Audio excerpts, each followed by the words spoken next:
Admiral Zekthar stood on the bridge of the Dominion flagship Eternal Conquest, his 4 eyes scanning the holographic display that showed the galaxy divided into colored sectors. Green represented the Galactic Dominion's controlled space, which now covered 93% of known civilization.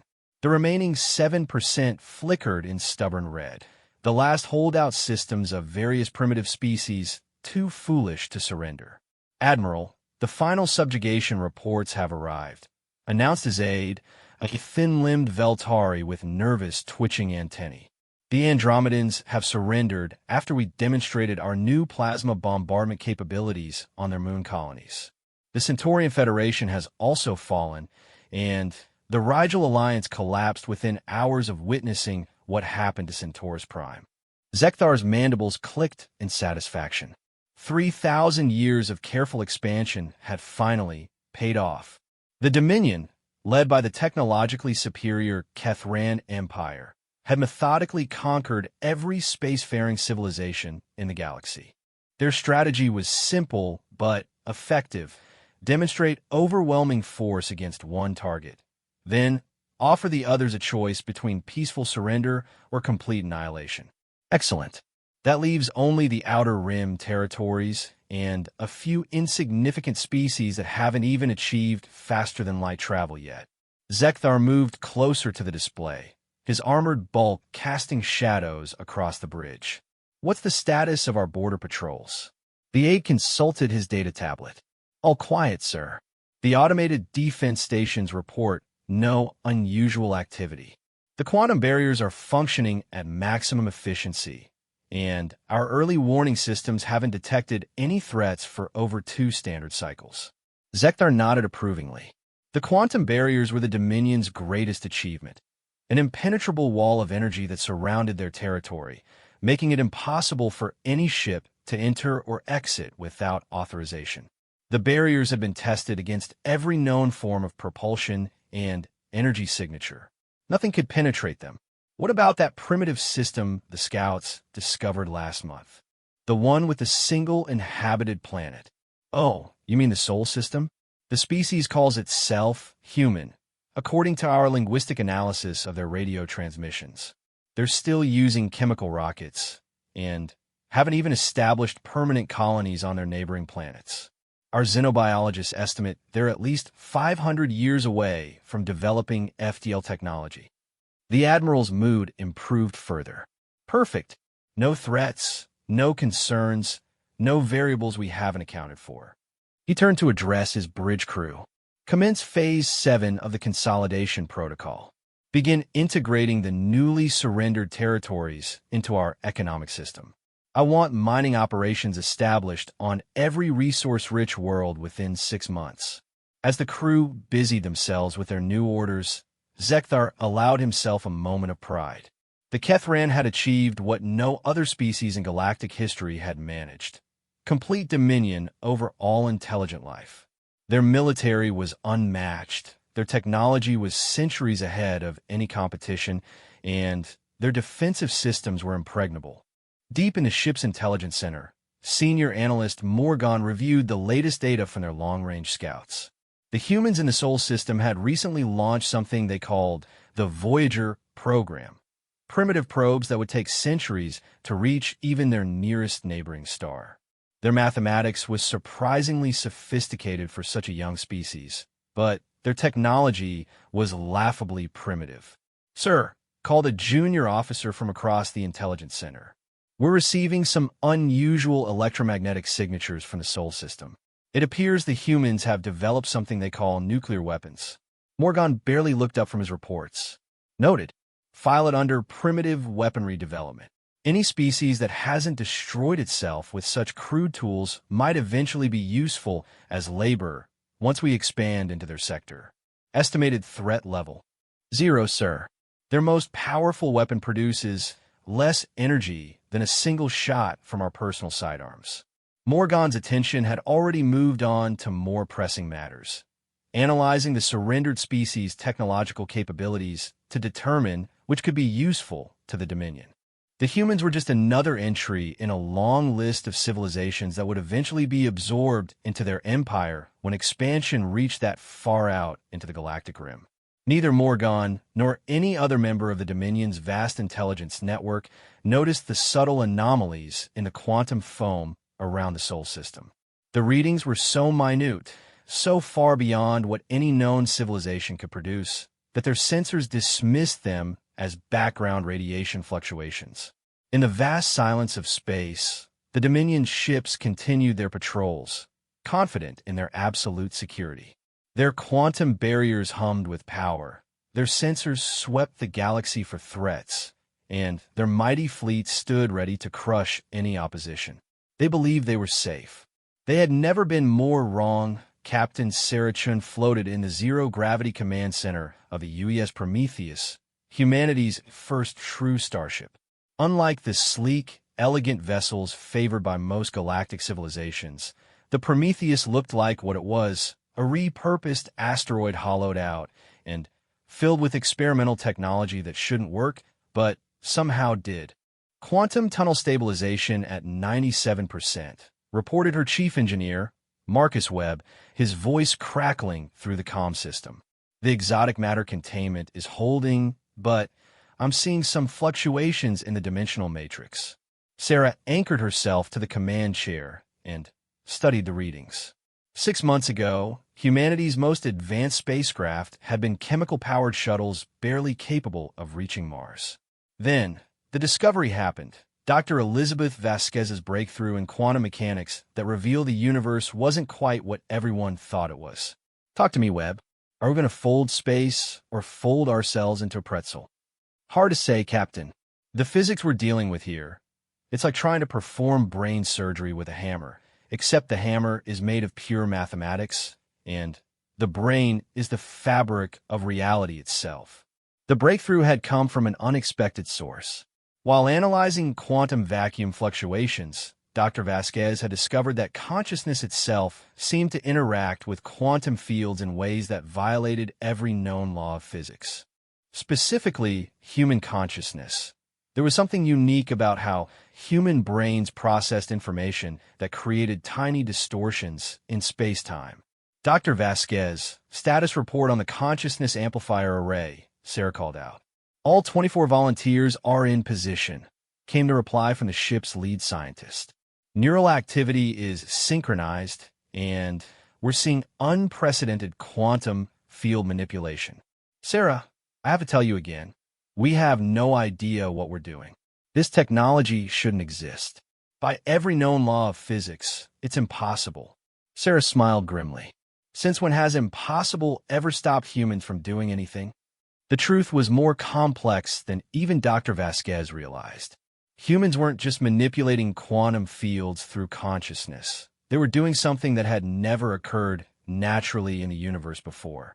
Human neural architecture, shaped by millions of years of evolution on a world where survival depended on pattern recognition and creative problem-solving, had developed quantum coherence properties that existed nowhere else in the galaxy. Initiating Phase 1, Sarah announced. All departments, prepare for dimensional shift. The ship began to vibrate as exotic energies built up around the consciousness amplifier array. 24 volunteers, all volunteers from Earth's military and scientific communities, sat in specially designed chambers that enhanced their natural neural quantum effects. Their combined consciousness reached out into the quantum foam and began to twist reality in ways that should have been impossible. Captain, we're getting readings that don't make sense, called Lieutenant Torres from the navigation station. According to sensors, we're simultaneously here and approximately 15 light-years away, near the Proxima Centauri system. That's because we are, Dr. Vasquez explained, her voice tight with concentration as she monitored the consciousness array. We're not moving through space. We're convincing space that we're already somewhere else. It's the difference between walking to a destination and having the destination come to you. The beauty of humanity's accidental breakthrough was its undetectability. While every other species in the galaxy used technology that manipulated matter and energy, creating massive, detectable signatures, humans had stumbled onto something far more subtle. They were manipulating information itself, the fundamental code that reality used to determine where things should be. Jump completion in 10 seconds, Webb announced. All systems are responding normally, which is terrifying because nothing about this should be normal. Sarah felt the familiar flutter in her stomach as reality shifted around them. One moment, they were in Earth's solar system, hidden behind Neptune where their experimental drives wouldn't be detected. The next moment, they were drifting near Proxima Centauri, 40 trillion kilometers away. Jump successful, Torres reported, his voice filled with awe despite having made this journey twice before in testing. We are now in the Proxima Centauri system. Travel time, 8 seconds for a distance that should have taken our fastest ships 4 years. But Sarah's attention was focused on something else entirely. During their previous test jumps to uninhabited systems, they had discovered something that changed everything. The galaxy wasn't empty. It was full of civilizations, and almost all of them were under the control of something called the Galactic Dominion. Dr. Vasquez, activate the passive sensor array. Let's see what our new neighbors are up to. The sensors that Dr. Vasquez had developed were as revolutionary as the drive system. Instead of sending out energy pulses that could be detected, they read the quantum information that naturally leaked from all technological devices.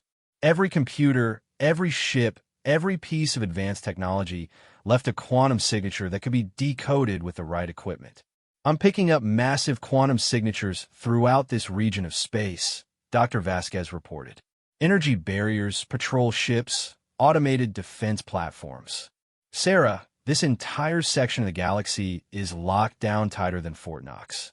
And I'm detecting something else, some kind of quantum barrier that should be blocking all movement in and out of this region.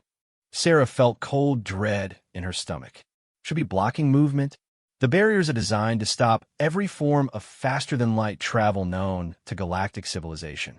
But they can't stop us because our technology doesn't work like anything they've ever encountered. We're not traveling faster than light. We're not traveling at all. We're just changing our location in the Universal Information Matrix. The implications hit Sarah like a physical blow. Humanity had accidentally developed the perfect stealth technology for a galaxy under the control of a totalitarian empire.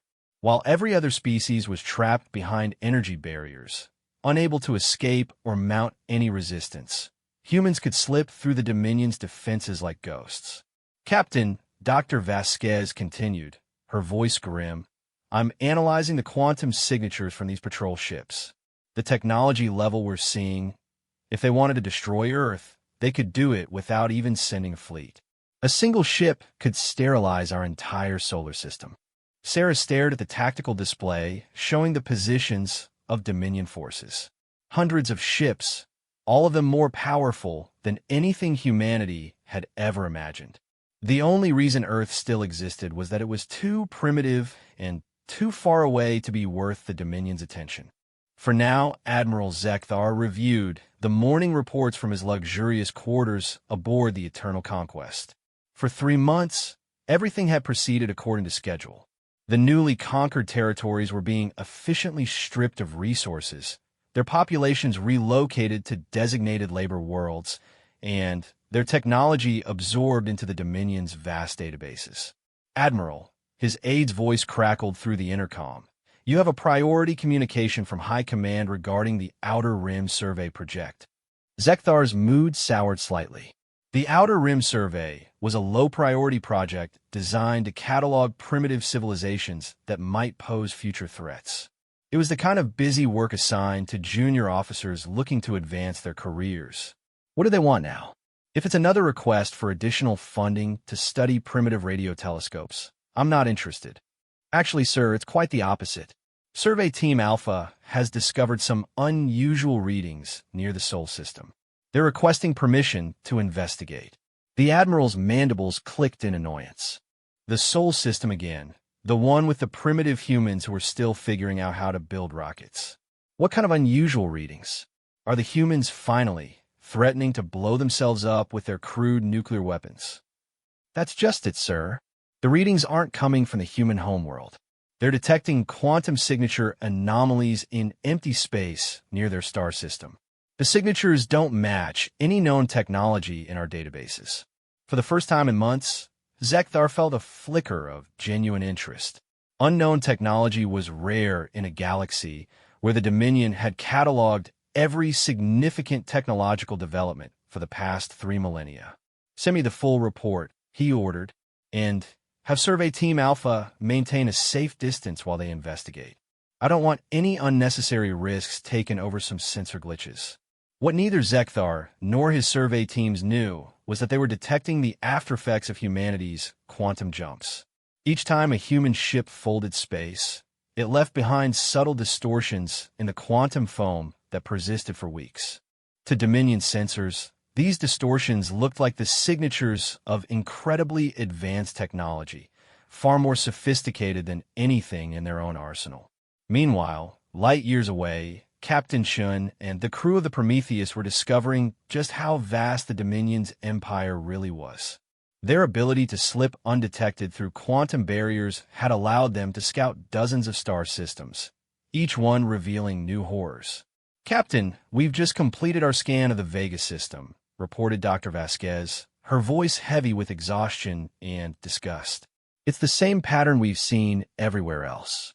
The original inhabitants, they were called the Vegans, were relocated to mining colonies in asteroid belts. Their homeworld has been strip-mined down to the core." Sarah stared at the tactical display, showing the skeletal remains of what had once been a thriving planet. This was the 15th system they had scouted, and the story was always the same. Advanced civilizations reduced to slave labor, their worlds gutted for resources, their cultures erased. "How many species do we estimate the Dominion has conquered?" she asked. "Based on our scans so far, at least 200 distinct civilizations. And, Sarah, some of these species were more advanced than the Dominion when they were conquered. The Dominion didn't win through superior technology. They won through superior ruthlessness and coordination." Dr. Marcus Webb looked up from his engineering console. "Captain, I've been analyzing the Dominion's technology, and I think we might have a significant advantage beyond just stealth." "Explain." "Their technology is incredibly advanced, but it's also incredibly standardized. Every ship we've scanned uses the same basic energy signatures, the same defensive systems, the same weapon configurations. It's like they took the best technology from every species they conquered and created a unified standard." Sarah nodded slowly. "Which means they've optimized for fighting other standardized technologies." "Exactly. Their shields are designed to stop energy weapons that work like their energy weapons. Their sensors are designed to detect ships that use propulsion systems like their propulsion systems. Their tactics are based on fighting enemies who think like they think." Dr. Vasquez caught on immediately. "But humans don't think like anyone else in the galaxy. Our technology doesn't work like anyone else's technology. More than that," Webb continued, pulling up schematics on the main display. "I've been studying their shield configurations. They're designed to dissipate massive amounts of energy, the kind of energy that civilized species use for warfare. But you know what they're not designed to handle." Sarah felt a cold smile spreading across her face. "Kinetic weapons. Specifically, kinetic weapons accelerated to near-light speed using our quantum manipulation technology. We can't build energy weapons powerful enough to threaten their shields, but we don't need to. We can accelerate a chunk of iron to 99% of the speed of light and let physics do the rest." The implications were staggering. While every other species in the galaxy had evolved toward energy-based warfare, elegant, sophisticated, and easily defended against, humans were proposing to throw rocks. Very fast rocks. "There's something else," Dr. Vasquez added quietly. "I've been analyzing the quantum signatures we've detected from their consciousness scans. Sarah, I don't think any of the species in the Dominion have the same neural quantum coherence that humans possess. They're all using external technology to manipulate reality. We're the only species that can do it with our minds." Sarah understood the significance immediately. Every other species needed ships, computers, and external devices to access advanced technology. Humans could potentially manipulate quantum fields with nothing but their brains and some basic amplification equipment. How many ships would it take to cripple their entire empire? She asked. Webb pulled up tactical projections. Based on their standardized infrastructure, if we could take out their primary command nodes and communication hubs, maybe 50 ships properly positioned. And how many ships do we currently have? One. But, Captain, if we return to Earth with what we've learned, how long would it take humanity to build 50 ships? Sarah thought about humanity's response to previous existential threats. When faced with the possibility of nuclear annihilation during the Cold War, humans had built enough weapons to destroy the world 20 times over. When faced with climate change, they had revolutionized their energy systems within decades. When faced with a global pandemic, they had developed vaccines in record time. If we tell them that there's a galactic empire that enslaves civilizations and will eventually come for Earth, if we show them that we have the technology to fight back. She paused, calculating. 6 months. Maybe less if we're really motivated. What none of them realized was that their scouting missions were already having an effect on the Dominion. The quantum distortions left behind by their jumps were being detected by increasingly nervous patrol captains. Reports of unknown technology signatures were making their way up the chain of command. For the first time in 3,000 years, the Galactic Dominion was starting to feel unsure of itself. And they still had no idea what was coming for them. Supreme Commander Velton stood in what remained of the Dominion's Central Command Center, watching 3,000 years of galactic supremacy crumble in real time. Emergency reports streamed in from across the Empire, each one worse than the last. Commander, we've lost contact with the entire Rigel Command Sector, reported his intelligence chief. The last transmission indicated massive kinetic impacts on all major installations before communications went dark. What about our response fleets? Surely our ships can locate and engage these attackers. That's the problem, sir. Our fleets can't find anything to engage. These humans appear, destroy their targets, and vanish before our forces can respond. They're using some kind of instantaneous transportation technology that bypasses every detection method we have. Velton studied the tactical displays with growing horror. Red indicators marked destroyed installations across the galaxy. Hundreds of critical facilities eliminated with surgical precision. But worse than the destruction was the pattern emerging from the attacks. Intelligence Chief analyzed the target selection. These humans aren't just attacking random facilities. The analysis took only moments, and the results chilled Velton to his core. Sir, they're systematically dismantling our command and control infrastructure. They're not trying to conquer our territory. They're trying to free it. The humans had done their reconnaissance well. Every attack was designed to liberate enslaved populations while crippling the Dominion's ability to respond. Quantum barriers fell, allowing trapped civilizations to escape. Communication hubs were destroyed, preventing coordinated response. Administrative centers were obliterated, leaving Dominion forces scattered and leaderless. Admiral Zekthar received the reports aboard his flagship with disbelief that gradually transformed into rage. You're telling me that a species that was building chemical rockets 6 months ago has somehow developed technology superior to our own? Sir, according to our xenobiology reports, humans are evolutionarily distinct from every other known species. Their neural architecture allows them to directly interface with quantum fields in ways we never imagined possible. Then we adapt, deploy our technological superiority. These humans may have caught us off guard, but there's still just one species against the combined might of the entire Dominion. But adaptation was proving impossible. Human tactics were unlike anything in the Dominion's vast military databases. They didn't fight like civilized species. They fought like predators that had evolved in a universe where survival meant being more vicious than everything else trying to kill them. Captain Sarah Chun stood on the bridge of the Nemesis, coordinating humanity's final push against the Dominion's core systems. Around her, displays showed the liberation of dozens of enslaved worlds as quantum barriers collapsed and communication networks failed. Captain, we're receiving surrender transmissions from 17 different Dominion governors, reported the communications officer. They're offering to negotiate terms for peaceful withdrawal from their sectors. Sarah's expression remained cold. Tell them that humanity doesn't negotiate with slavers. They have 24 hours to release all enslaved populations and abandon their facilities. Any Dominion forces remaining after that deadline will be considered hostile targets. What about requests for mercy from civilian populations in the Dominion core worlds?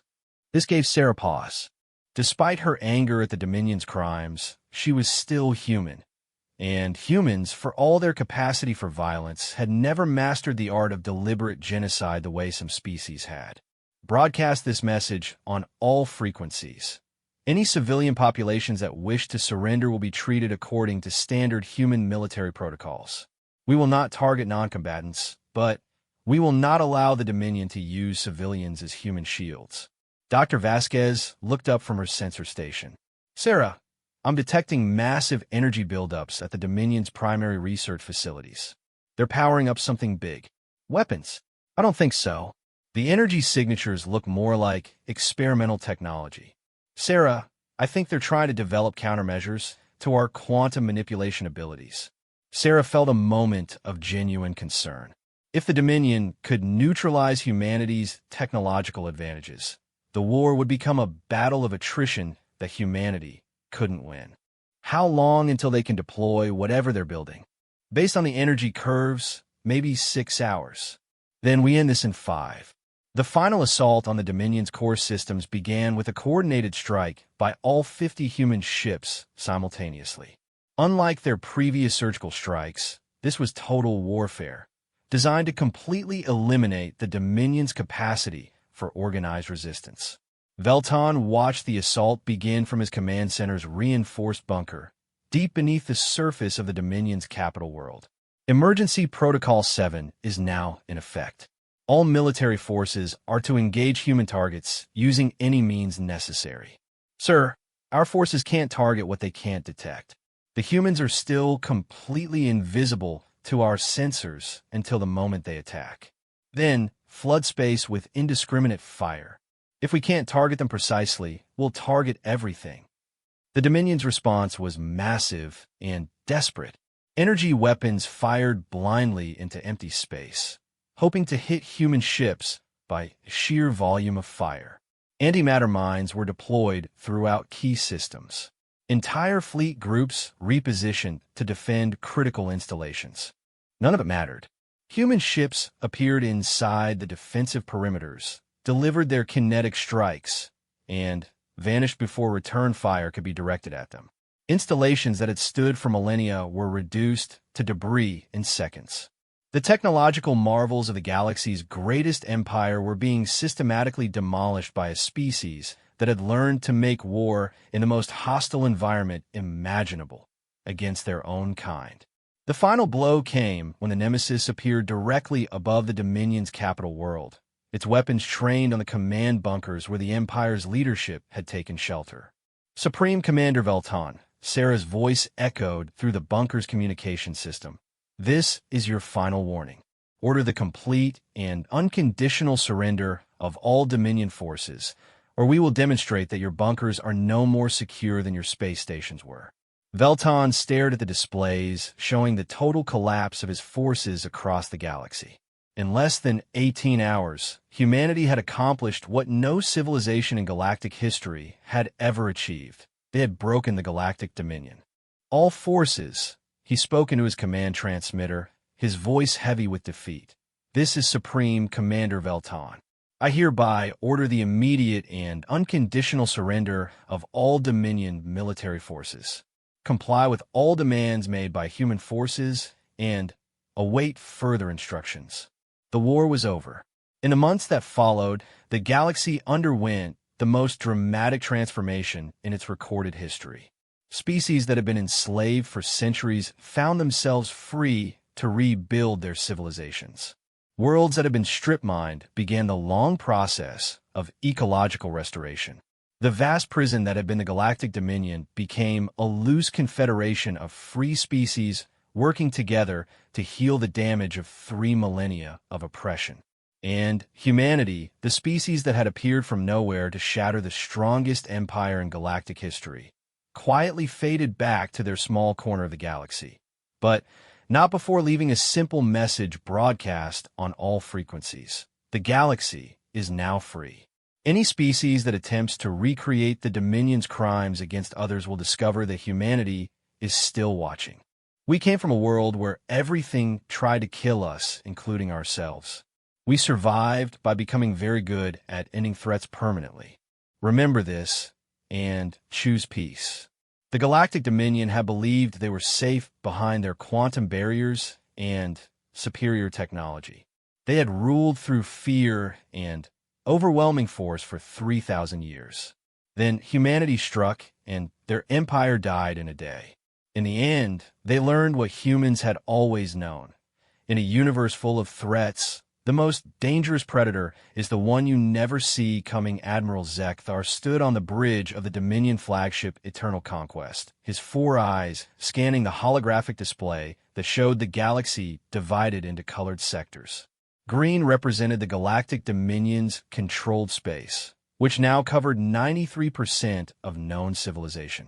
The remaining 7% flickered in stubborn red, the last holdout systems of various primitive species too foolish to surrender. Admiral, the final subjugation reports have arrived, announced his aide, a thin-limbed Veltari with nervous, twitching antennae. The Andromedans have surrendered after we demonstrated our new plasma bombardment capabilities on their moon colonies. The Centaurian Federation has also fallen, and the Rigel Alliance collapsed within hours of witnessing what happened to Centaurus Prime. Zekthar's mandibles clicked in satisfaction. 3,000 years of careful expansion had finally paid off. The Dominion, led by the technologically superior Kethran Empire, had methodically conquered every spacefaring civilization in the galaxy. Their strategy was simple but effective. Demonstrate overwhelming force against one target, then offer the others a choice between peaceful surrender or complete annihilation. Excellent. That leaves only the Outer Rim territories and a few insignificant species that haven't even achieved faster-than-light travel yet. Zekthar moved closer to the display, his armored bulk casting shadows across the bridge. What's the status of our border patrols? The aide consulted his data tablet. All quiet, sir. The automated defense stations report no unusual activity. The quantum barriers are functioning at maximum efficiency, and our early warning systems haven't detected any threats for over 2 standard cycles. Zekthar nodded approvingly. The quantum barriers were the Dominion's greatest achievement, an impenetrable wall of energy that surrounded their territory, making it impossible for any ship to enter or exit without authorization. The barriers had been tested against every known form of propulsion and energy signature. Nothing could penetrate them. What about that primitive system the scouts discovered last month? The one with a single inhabited planet. Oh, you mean the Sol system? The species calls itself human, according to our linguistic analysis of their radio transmissions. They're still using chemical rockets and haven't even established permanent colonies on their neighboring planets. Our xenobiologists estimate they're at least 500 years away from developing FDL technology. The Admiral's mood improved further. Perfect. No threats, no concerns, no variables we haven't accounted for. He turned to address his bridge crew. Commence Phase 7 of the Consolidation Protocol. Begin integrating the newly surrendered territories into our economic system. I want mining operations established on every resource-rich world within 6 months. As the crew busied themselves with their new orders, Zekthar allowed himself a moment of pride. The Kethran had achieved what no other species in galactic history had managed: complete dominion over all intelligent life. Their military was unmatched, their technology was centuries ahead of any competition, and their defensive systems were impregnable. Deep in the ship's intelligence center, senior analyst Morgan reviewed the latest data from their long-range scouts. The humans in the Sol system had recently launched something they called the Voyager program. Primitive probes that would take centuries to reach even their nearest neighboring star. Their mathematics was surprisingly sophisticated for such a young species, but their technology was laughably primitive. "Sir," called a junior officer from across the intelligence center. "We're receiving some unusual electromagnetic signatures from the Sol system. It appears the humans have developed something they call nuclear weapons." Morgan barely looked up from his reports. "Noted. File it under primitive weaponry development. Any species that hasn't destroyed itself with such crude tools might eventually be useful as labor once we expand into their sector. Estimated threat level: 0, sir. Their most powerful weapon produces less energy than a single shot from our personal sidearms." Morgan's attention had already moved on to more pressing matters, analyzing the surrendered species' technological capabilities to determine which could be useful to the Dominion. The humans were just another entry in a long list of civilizations that would eventually be absorbed into their empire when expansion reached that far out into the galactic rim. Neither Morgan nor any other member of the Dominion's vast intelligence network noticed the subtle anomalies in the quantum foam around the Sol system.